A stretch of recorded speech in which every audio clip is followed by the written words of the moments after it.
मेरा पति पुलिस में था और वो रोजाना नाके पर गरीबों को धमकाकर पैसे छीन कर ले आता और मैं जब उसे मना करती तो मुझ पर जुल्म करने लगता और कहता कि तुमसे क्या मतलब, तुम आराम से खाओ। एक दिन नाके पर एक औरत पर चोरी का इल्जाम लगाकर उसका सोने का सेट ले आया और वो औरत पीछे पीछे घर तक आ गई और बोली, दीदी मेरी बेटी की शादी टूट जाएगी, मुझे अपने पति से सेट दिलवा दीजिए। लेकिन पति ने उसे मार धमकाकर भगा दिया। कुछ सालों बाद मेरी बेटी की शादी थी और वही सेट पति ने उसे पहना दिया था। अचानक दूल्हे ने वो सेट देखा तो उसने शादी से इनकार कर दिया और मेरा पति सिर पकड़कर बैठ गया, क्योंकि वो लड़का बहुत समय बाद मैंने खुशी का दिन देखा था। मेरा छोटा सा घर रंग बिरंगी लाइटों से सजा हुआ था। मेरी बेटी दुल्हन बनी बैठी थी। मेरा पति बीमार रहने लगा था, अभी कुछ दिन पहले ही हॉस्पिटल से घर आया था ताकि बेटी की शादी देख सके। एक वक्त था जब उसकी जानदार सेहत पर लोग फक्र करते थे।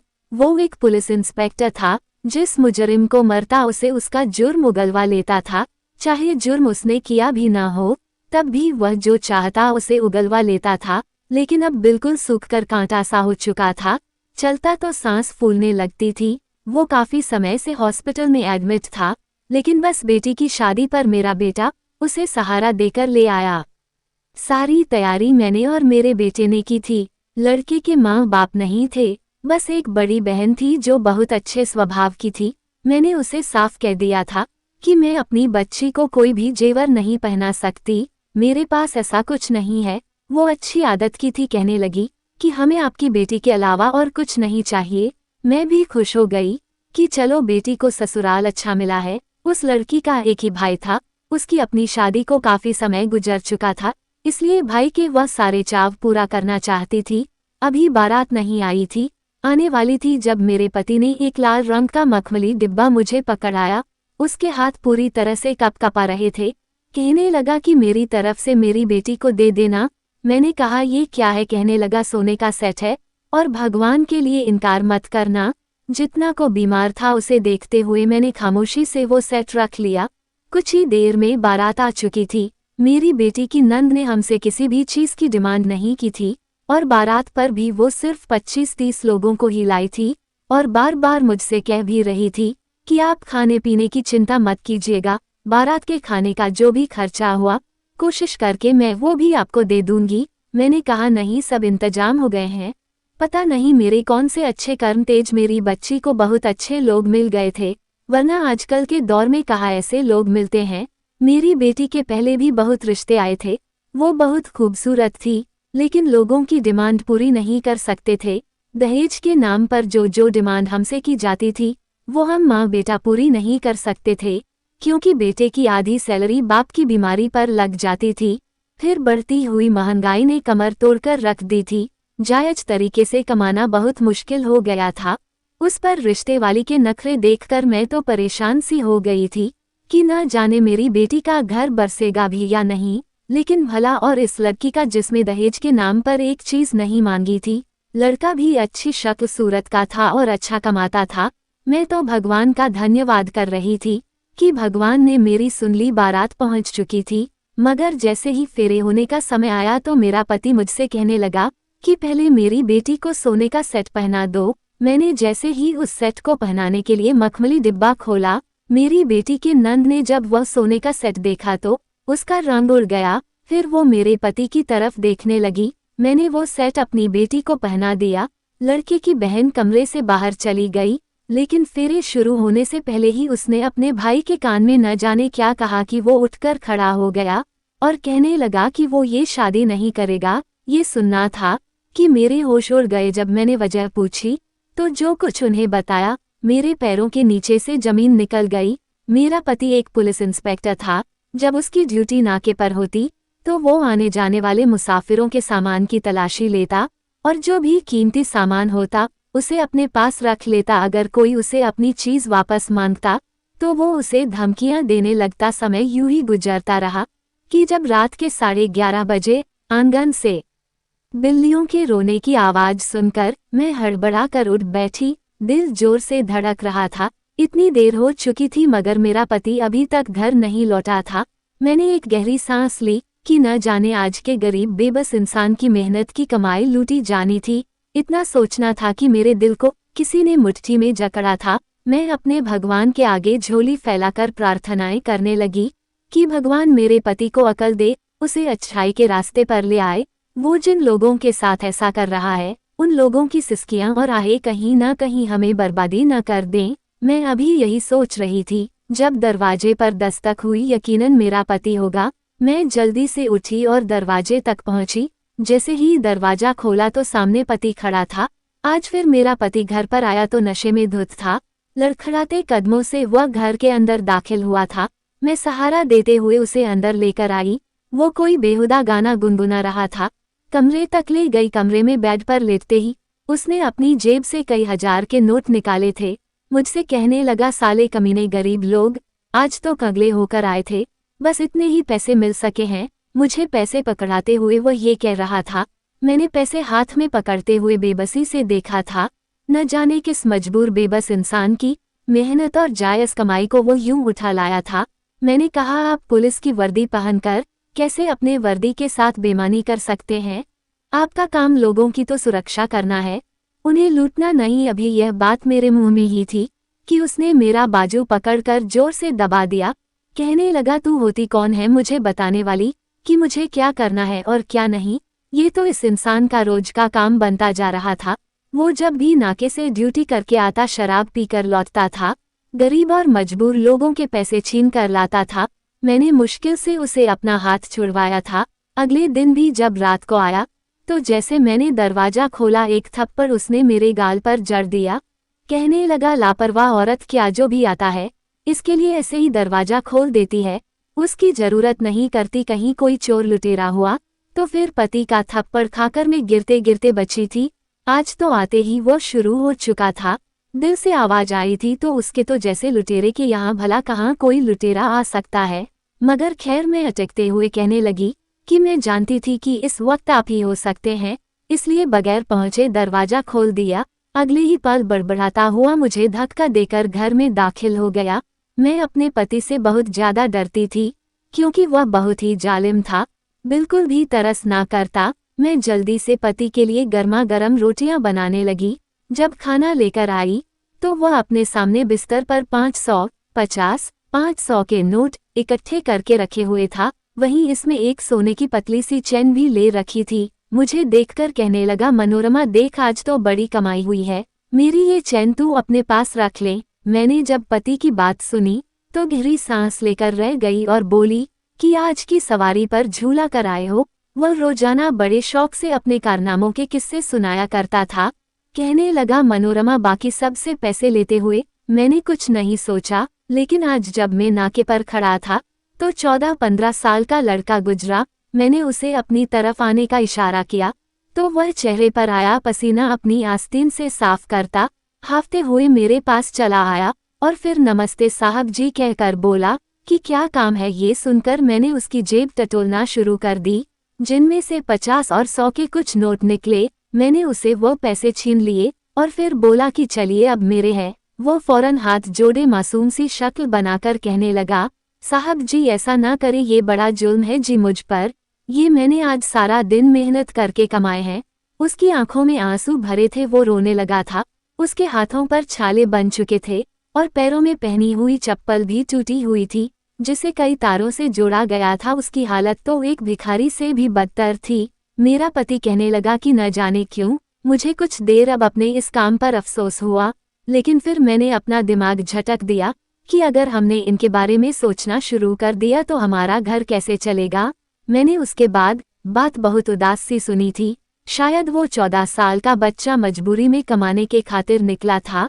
मेरा पति और वो खून पसीने की मेहनत से कमाए गए नोट मुझे दिखा रहा था, जिन पर मुझे उस बच्चे के आंसू और अनथक मेहनत दिखाई दे रही थी। अचानक ही मेरा ध्यान उसके घर वालों की तरफ गया। शायद आज के दिन उनके यहाँ सभी भूखे ही सोए होंगे, जबकि मेरा पति अच्छे पकवान पकवाकर खा रहा था।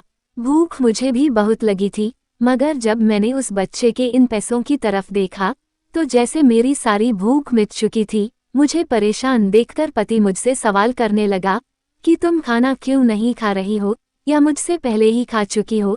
तो मैं कहने लगी कि नहीं, मैं इन पैसों की बनी चीज भला कैसे खा सकती हूँ जिनमें कई गरीब लोगों की आहें शामिल हो। तुम ये काम क्यों नहीं छोड़ देते? इतनी अच्छी भली नौकरी है और अच्छा खासा कमा लेते हो, इसके बावजूद ही लालच तुम क्यों कर रहे हो? पति ने कड़ी नजर मुझ पर डाली और कहने लगा, तो तुझे भूखा रहना है तो फिर वे मेरी बला से, मगर मेरा गुजारा इतनी सैलरी से नहीं होता। अरे भाई, जिस समाज की सुरक्षा के लिए हम दिन रात एक कर रहे हैं, क्या उनका कर्तव्य नहीं है कि वह थोड़ा बहुत हमें खर्चा दे दिया करें और हमें प्रोत्साहित करें? मैं पति की जितनी पढ़ी लिखी तो ना थी, न ही उसके आगे में बहस की थी। बहस करती थी बस भगवान से प्रार्थना कर सकती थी। मेरा पति पुलिस कांस्टेबल था और हमारी शादी को 3 साल हो चुके थे। वो हमेशा अपनी ड्यूटी नाके पर लगवा पर आते जाते हैं, गरीब लोगों को लूटता पीटता, फिर इन्हीं पैसों से घर की हर जरूरत पूरी करता। एक दिन पति घर आया तो उसकी जेब में 1.5 लाख की गड्डी थी, जिसे देखकर मेरा मुंह खुला का खुला रह गया। मैं उस वक्त भगवान की आरती करके उठी थी, वो जगह ढूंढने लगा जहां इन पैसों को छुपाया जा सके। मेरा धैर्य अब खत्म हो चुका था। मैं बोली कि ये इतने पैसे आपको कहाँ से मिले, आज किससे छीन कर लाए हैं? तो पति फौरन अजीब अंदाज में कहने लगा, ये पैसा एक रिक्शे वाले से लिए हैं, सिग्नल तोड़कर जा रहा था। मेरे कहने पर भी नहीं रुका, फिर आगे जाकर एक मोटरसाइकिल ठोक दी। इसके बाद पति बोला, वह सुनकर मेरे पैरों के नीचे से जमीन निकल चुकी थी। कहने लगा, ये पैसे मैंने उस रिक्शे वाले से लिए हैं, उससे कहा है कि जब तक उस इंसान की मोटरसाइकिल की भरपाई नहीं करोगे, तुम्हारा रिक्शा पुलिस स्टेशन खड़ा रहेगा और ये पैसे मेरे पास रहेंगे। वो मेरे आगे रोता गिड़गिड़ाता रहा, कहने लगा, मेरे 5 साल के बेटे के दिल में सुराख है, उसका ऑपरेशन तभी शुरू होगा जब मैं ये पैसे लेकर जाऊंगा। बड़ी मुश्किल से मैंने अपने दोस्तों रिश्तेदारों से लेकर पैसों का इंतजाम किया है, मगर उसकी सारी मिन्नतें बेकार गई। मैंने कान से सुनकर दूसरे कान से निकाल दिया, ये पैसे मेरे पास ही रहेंगे। पति की बात सुनकर तो मेरा पूरा शरीर कांप गया था। मैं कानों को हाथ लगाते हुए वहीं मंदिर में बैठी रोती हुई बोली, कुछ तो भगवान से डरो, क्यों इतने जालिम बने हो? क्यों तुम्हें ऊपर वाले से डर नहीं लगता? अगर कोई तुम्हारे साथ ऐसा करता तो फिर तुम पर क्या गुजरती?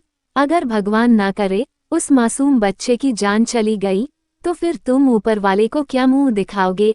अभी भी वक्त है, पलट आओ, मत करो यह जुल्म। में शब्दों ने पति और को और गुस्सा दिला दिया था। वह गुस्से से आगे बढ़ा और फिर मुझे मारने लगा। उसने मुझे बालों से पकड़ा था और एक के बाद एक कई थप्पड़ मेरे मुंह पर मारने लगा और मारते हुए कहने लगा कि तेरी इतनी हिम्मत जो तू मेरे सामने इतनी जबान चलाए, तू बदतमीज औरत है और औरत होकर अपने ही मर्द को सलाह देती है, खुद को समझती क्या है? एक तो तू गरीब घर की लड़की जो दहेज में फूटी कौड़ी तक न लेकर आई, एक तो मैं तुझ पर एहसान करके अपने घर में लाया और ये आराम दे रखा है, ऊपर से तू मुझे ही आंखें दिखा रही है। मेरा पति मुझे बेदर्दी से मारे जा रहा था, दर्द की टीसें पूरे शरीर में उठ रही थी, मगर इसके बावजूद मैं खामोशी से उसका हर जुल्म सह रही थी, क्योंकि मुझे अपना घर उसके साथ बसाना था। मुझे तो हर बार बहुत ही ज्यादा डर महसूस होने लगता, फूट फूट कर रोने लगती कि आखिर मेरा नसीब इस इंसान के साथ क्यों लिखा गया, जो कि एक रिश्वतखोर है, अपने से कमतर और गरीब लोगों को लूटता है। मुझे तो अपनी औलाद की फिक्र थी, मेरा एक बेटा और एक बेटी थी। मैं अक्सर उन्हें देखकर मारे खौफ के डर से जाती कि अगर भगवान ना करे किसी दिन मेरे पति के किए गए हर पाप की सजा मेरे बच्चों को मिल गई तो फिर क्या होगा? मेरे बच्चों की तो जिंदगियां ही खराब हो जाएगी। मगर मेरे पति को कहाँ इन सब की चिंता थी, उसका तो काम ही सिर्फ लोगों को लूटना था और घर आकर मुझे मारना था। दिन ब दिन उसकी क्रूरता बढ़ती चली जा रही थी। एक दिन उसने हद पार कर दी, शायद उसने सोचा भी ना था कि आज उसने जो कुछ किया है, कुछ साल बाद वही सब कुछ उसकी बेटी के साथ भी होने वाला है। एक दिन मेरे पति की रिश्वत से कोई कमाई न हुई थी, न ही ऐसा कोई इंसान वहां से गुजरा था जिस पर कोई इल्जाम लगाकर या अपना रौब जमा कर उसे पैसे ले सकता। उसकी ड्यूटी खत्म होने में सिर्फ 1 घंटा ही बाकी था जब वहां पर एक औरत गुजरी, उसके साथ उसके 2 बच्चे भी थे। उस औरत के पास एक बैग और कुछ शॉपर्स थे, साफ लगता था कि वह कुछ खरीद कर ला रही है। मेरे पति ने उस औरत को रोक लिया और सामान चेक करवाने को कहा। वो बेचारी गरीब सी औरत थी, उसने जब अपना सामान चेक करवाया तो उसके पास कुछ नकद पैसे और एक सोने का सेट था, जिसे देखकर मेरे पति की नीयत बदलने लगी। उसने फौरन सेट उस औरत से छीन लिया और कहने लगा, अरे ये तो वही सेट है जिसके बारे में हमें खबर मिली थी कि चोरी हो चुका है। उस औरत के चेहरे की हवायां उड़ी थी, समझ ना पाई कि क्या जवाब देती। कहने लगी कि नहीं साहब जी, ऐसा कुछ नहीं है, ये तो मैं अभी अभी खरीद कर लाई हूँ। मगर मेरे पति ने फौरन उस पर चोरी का इल्जाम लगाकर वो सेट ले लिया और कहने लगा, अगर कोई भी बहस करने की या शोर शराबा करने की कोशिश की तो मैं तुम्हें हवालात में डाल दूंगा। वो औरत डर चुकी थी, मेरे पति की वहीं पर मिन्नतें करती रही, मगर पति न माना और वो सेट लिए घर की तरफ चला आया। वह अपनी मोटरसाइकिल पर था, जबकि वो औरत गिरती पड़ती मेरे पति के पीछे भागती हुई हमारे घर तक आ पहुंची थी। जैसे ही पति के घर के अंदर दाखिल हुआ तो फौरन अपने कमरे में चला गया और सच छुपाने लगा। मैं जानती थी कि आज फिर वो कुछ ऐसा ही करके आया होगा। मैंने दरवाजा बंद कर दिया, मगर ठीक 10 मिनट बाद हमारे घर का दरवाजा धड़-धड़ बजने लगा। मैंने दरवाजा खोलने के लिए उठना चाहा तो पति ने मना कर दिया, कहने लगा कि दरवाजा खोलने की जरूरत नहीं है, यूं ही गली मोहल्ले के बच्चे होंगे। मगर मुझे घर के बाहर से एक औरत के रोने की आवाजें आ रही थी। मैं पति की बात सुनकर रुकी रही, मगर जब वो औरत मेरे पति को पुकारकर दरवाजा खोलने का कहने लगी तो मुझसे रहा ना गया और मैं दरवाजा खोलने चली गई। जैसे ही दरवाजा खोला तो पक्की सी उम्र की औरत घर के अंदर दाखिल हुई और रोने लगी। रोते हुए कहने लगी कि साहब जी, वो सेट मुझे वापस कर दें, मैंने न जाने कितने सालों से पैसे जोड़कर उसे खरीदा है। कल मेरी बच्ची की शादी और मैंने इन वक्त पर इसीलिए सेट खरीदा ताकि घर से कोई चोरी ना कर लें। आप मुझ पर जुल्म मत करें, ये मेरे पति के खून पसीने की मेहनत की कमाई से लिया गया है।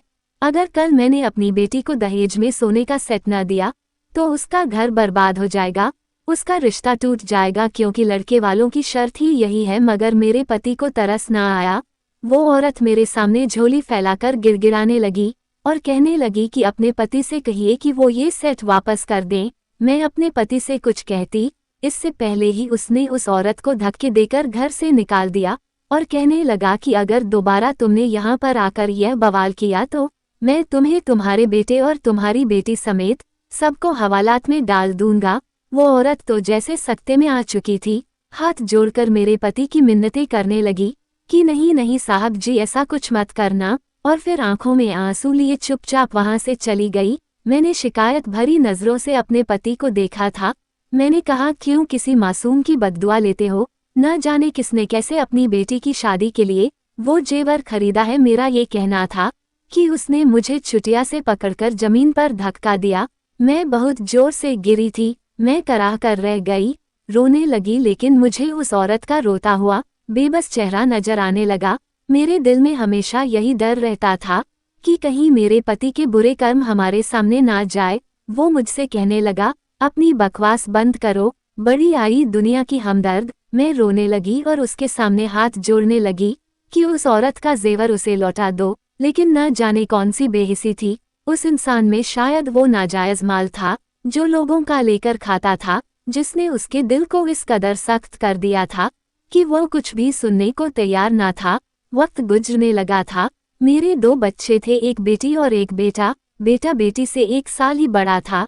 जैसे ही बेटे ने पढ़ाई पूरी की, मेरे पति ने कहा कि वो भी पुलिस की लाइन ज्वाइन कर ले, लेकिन मैंने इनकार कर दिया। बेटे ने भी मना कर दिया। उसे कंपनी में जॉब मिल गई। मेरा पति बीमार रहने लगा था, इसलिए उसकी पुलिस की नौकरी भी छूट गई। बहुत समय बाद मेरे घर खुशियां आई थी, जो मेरे पति की करतूत की वजह से बर्बाद होने जा रही थी। मेरा दामाद और उसकी बहन उसी औरत के बच्चे थे जिसका सोने का सेट मेरे पति ने उस औरत से छीना था, और वो रोती मिन्नतें करती रही थी। वो लड़का कहने लगा, इस इंसान की वजह से मेरी माँ मर गई, मेरी बहन का रिश्ता खत्म हो गया, हम दोनों बहन भाई बेसहारा रह गए।